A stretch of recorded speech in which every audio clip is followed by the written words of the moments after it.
Se você é um leitor apaixonado por distopias, você certamente vai gostar de Fahrenheit 451.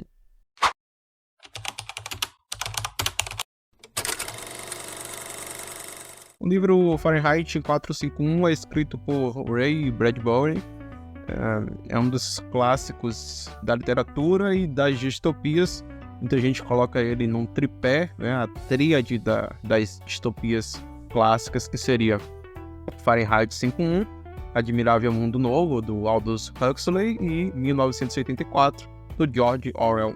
Todos esses livros vão tratar de temas distópicos futuristas, imaginando uma sociedade que colapsou, né, em suas aspirações sociais, em suas configurações, mas cada uma com uma abordagem diferente, pensando um futuro diferente. A ideia de Fahrenheit 451 é de uma sociedade que rechaça o conhecimento, rechaça a informação. Essa premissa é um pouco parecida com Admirável Mundo Novo, mas a configuração aqui é diferente, porque em Admirável Mundo Novo você tem as pessoas sendo moldadas desde o berço, né, geneticamente, para não se importar com o conhecimento, para não se importar com aprofundações teóricas.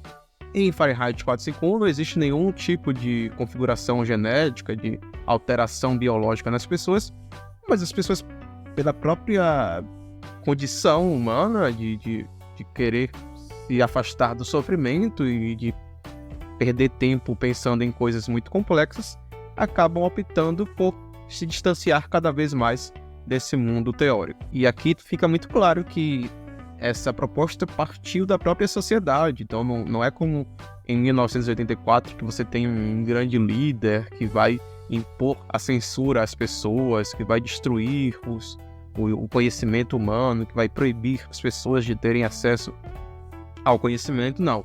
Isso aqui aconteceu de baixo para cima, né? Foram as pessoas que começaram a se distanciar do conhecimento e isso criou a forma como eles se compõem socialmente nesse mundo distópico.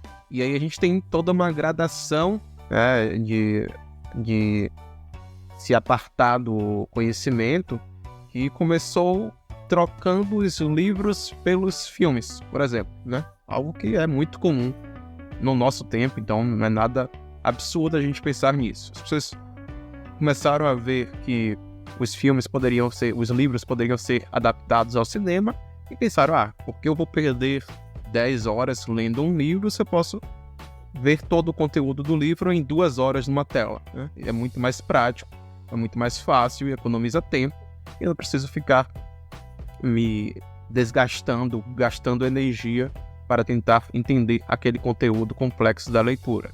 E aí, ok, só que eles não pararam por aí, né? Depois de já terem adaptado todos os livros ao cinema, eles começaram a pensar, por que eu vou perder 2 horas assistindo um filme se eu posso assistir o remix, né, o resumo ali audiovisual de, 20 minutos no YouTube. Então eu vou apenas assistir a resenha, ou os cortes do filme no YouTube e vou ficar sabendo, porque eles vão colocar todas as partes que são relevantes, né, que são de fato relevantes nesse contexto, e aí eu não preciso perder tanto tempo assim. E aí foi acontecendo uma redução de modo que a gente chegou em um patamar onde as pessoas se satisfazem com verbetes de dicionários, né? Então, ao invés de ler, o próprio Fahrenheit 451, você pode ir no dicionário e tá lá escrito em 2 linhas, ou até mesmo em uma linha.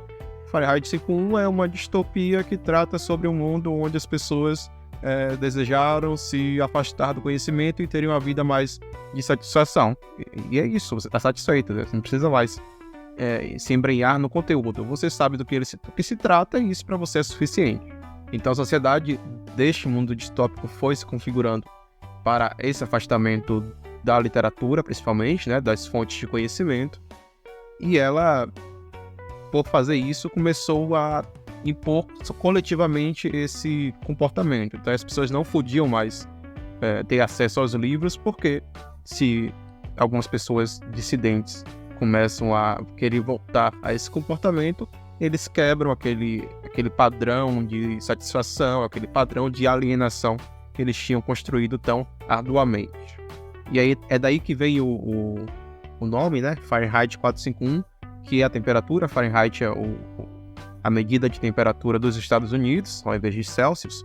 E Fahrenheit 451 é a temperatura em que o papel pega fogo, né? Seria a temperatura em que os livros começariam a serem queimados.